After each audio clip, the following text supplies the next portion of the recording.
The moment the sealed document left King Charles's hand, Buckingham Palace felt as though time itself slammed to a halt. Courtiers who had spent their entire lives navigating the quiet choreography of royal protocol suddenly found themselves rooted to the marble floors, breath caught between disbelief and dread. Charles had not handed the order to his wife, nor to the Privy Council, nor to any traditional guardian of royal authority. Instead, the king placed it directly into the hands of Princess Catherine, a gesture so deliberate, so symbolically charged, that even the walls seemed to tighten around the weight of it. For decades, the monarchy had survived through predictability, roles clearly defined, duties neatly divided. But this document shattered that order in a way that no proclamation or press release could soften. And when the wax seal cooled, it marked the single most disruptive shift of Charles's reign. The corridors, usually humming with routine, filled with whispers sharp enough to slice through centuries of tradition. This wasn't rumor. This wasn't interpretation. This was a direct transfer of authority, real, active, and immediate. What unsettled the palace most wasn't what the document gave Catherine. It was what it took away from Camilla. No matter how gently anyone tried to phrase it, the truth rippled outward like an earthquake. And the woman who had once stood beside Charles as his unwavering confidant suddenly found herself pushed into the shadows of her own crown. But the story of how this moment occurred wasn't written in a single afternoon. It had been building across months, through tension, whispers, private rifts, and fractures too deep to hide behind polished royal smiles. And though the public saw only the official announcement, those inside the palace understood the truth. A storm had been brewing long before that seal was pressed into wax. But the real shock wasn't what happened next. It was what the decision revealed. Inside the monarchy, not everything is written down. Some of the most powerful rules live inside the silences. The traditions passed from sovereign to heir in quiet, unrecorded moments. For generations, the structure had remained unchanged. The reigning monarch leads, the consort supports, and the next in line stays patient, visible but never intrusive. But Charles's signature sliced through that hierarchy with a precision no advisor could soften. This wasn't ceremonial delegation. This wasn't a symbolic gesture crafted to reassure the public. This was power, actual, active, day-to-day authority, passed to someone outside the traditional chain. And that broke an unwritten law older than many royal titles themselves. Behind closed doors, only a handful of aides had witnessed the meeting where it all began. It was brief, nearly silent, framed not by long debates, but by an uneasy urgency. Senior officials, medical advisors, and trusted counselors had presented Charles with a stark truth. The monarchy needed continuity, and it needed it now. The king listened, jaw tight, gaze distant. And when he finally picked up the pen, the room felt the tremor. His hand hovered for a moment, a tiny hesitation that spoke louder than any royal decree. He was not simply signing a document, he was rewriting expectations, shifting the balance that had held the institution together for generations. And when the news seeped through the palace, confusion hardened into disbelief. No one expected Catherine, the future queen, yes, but still technically only Princess of Wales, to be elevated so abruptly into a role that placed her beside the sovereign, not behind him. To the public, it looked procedural, but those familiar with the choreography of power understood exactly what had happened. Catherine had just been placed in the seat traditionally occupied by the queen consort, and Camilla felt the shock like a physical blow. If the palace expected Camilla to respond with quiet disappointment, they had gravely miscalculated. Her reaction was immediate, volcanic, and absolutely uncontained. Staff stationed near her private apartments later whispered about the sound of doors slamming and furniture trembling against the floor, signs that the queen consort's fury had broken past every veneer of royal composure. To Camilla, this was not politics. This was betrayal, raw, personal, and humiliating. She had fought for decades to stand beside Charles, not as scandal, not as controversy, but as queen. She had endured public scorn, relentless scrutiny, and years of being cast as the unwelcome figure in a story written long before her arrival. Yet through all of it, she had believed that Charles would remain her constant. But this decision felt like a wound carved deliberately.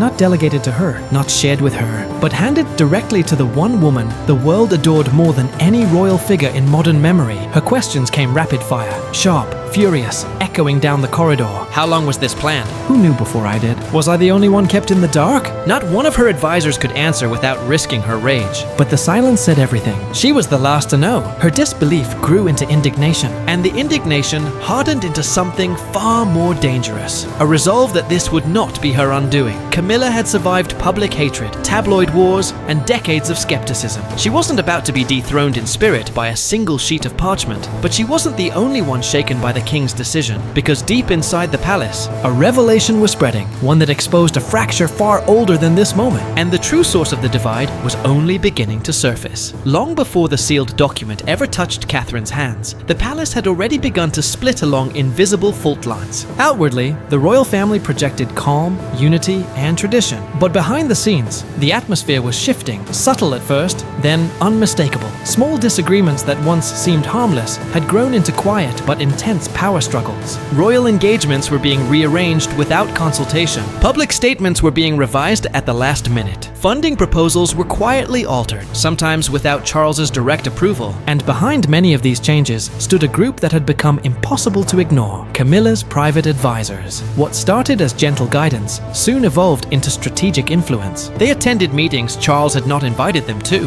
They redirected communications to fit Camilla's narrative, not the monarchy's. They began shaping optics, tone, and decisions that traditionally belonged solely to the sovereign. Some insiders dismissed it as efficiency. Others saw it as something far more concerning, an unspoken challenge to the king's authority. Princess Anne was one of the first to raise concerns. She didn't speak dramatically, didn't stir gossip. She simply stated what everyone else was too cautious to say. She warned Charles that he was allowing shadows to creep into the structure of power. That influence was being gathered in corners, not meant to hold it. That the monarchy was drifting from unity into quiet fragmentation. Prince Edward echoed her sentiment, noting subtle acts of overreach from Camilla's circle. But Charles, recovering from health setbacks and burdened by constant pressure, tried to brush it aside. He didn't want to confront the possibility that the person he trusted most was unintentionally destabilizing the institution he had waited a lifetime to lead. Meanwhile, Catherine's presence had begun to act as a counterweight, not by force, but by nature. Where Camilla's influence caused friction, Catherine's steadiness brought calm. She listened more than she advised, and when she did speak, her words held weight because they carried sincerity rather than strategy. Even senior staff noticed the difference. When Catherine entered a room, tension lowered. When Camilla entered, it often spiked. The divide grew quietly, like a crack beneath fresh paint. And as Charles's responsibilities increased, so did his awareness of the imbalance forming around